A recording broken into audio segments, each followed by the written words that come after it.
Hello and welcome to my YouTube channel.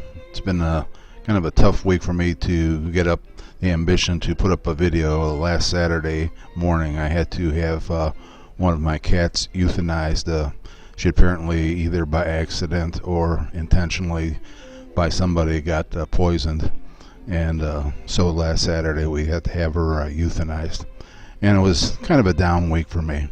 But we did get out here and went to a place where we knew we could find some interesting sights here, and we've got the American bank swallows flying around over here. You've probably seen a couple of videos on this that I did last year and earlier this year, mentioning the amount of erosion that's going on and how the trees have been falling down. You see the one tree there. When I came out here, I was surprised to see that that one stand of trees that's sort of on the left-hand side of your screen towards the top is still standing there. I fully expected one or more of them to have gone over the edge, but I talked to the town administrator about the problem, and he said he put out bids to get this area shored up, and the bids were anywhere between $1.5 to $3 million. And the funds available are only $750,000, so it doesn't look like anything's going to be done for some time.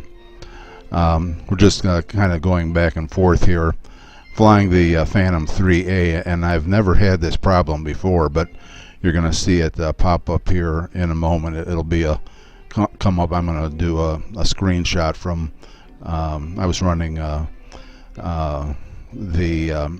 Mobazin screen recorder, and fortunately, and I was able to get a screen grab of what happened. What happened is all of a sudden I was just flying around, everything was normal, and then I got a screen that says no FPV reception, and here you can see the screen. You can see that all the signals look like they're maxed out and everything, and I scratched my head and I canceled it and moved myself a little bit over, and everything locked back in again, and I just continued on with the shoot. So I'm not sure what that was all about, and I did fly a couple more batteries through it, and the problem never surfaced again. So maybe it was just one of those bizarre things that happen. Anyways, at the top of this bank you can see that the soil is a combination of soil and sand, and it's this tannish brown, and it's layered, and you can see that's where the American bank swallows like to burrow and make their little holes for their nests. And you'll be able to see some of them. We're going to get close enough to where you'll be able to see them fly right into the holes, and it always amazes me how from flying at full speed to just fly right up onto their particular nesting area and fly right into the hole at speed.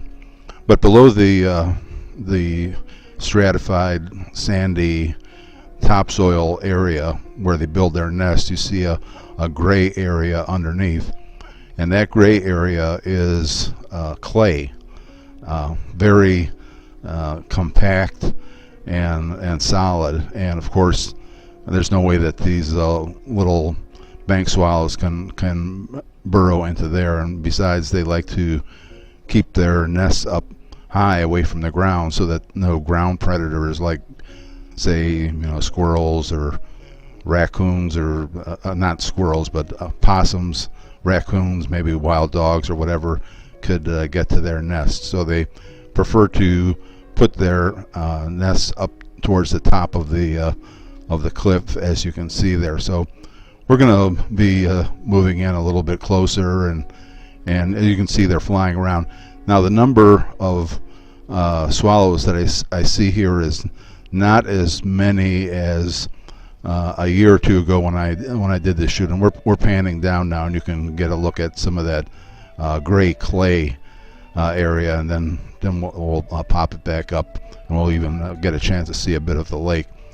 But in previous years, the numbers of these American bank swallows was quite substantially more.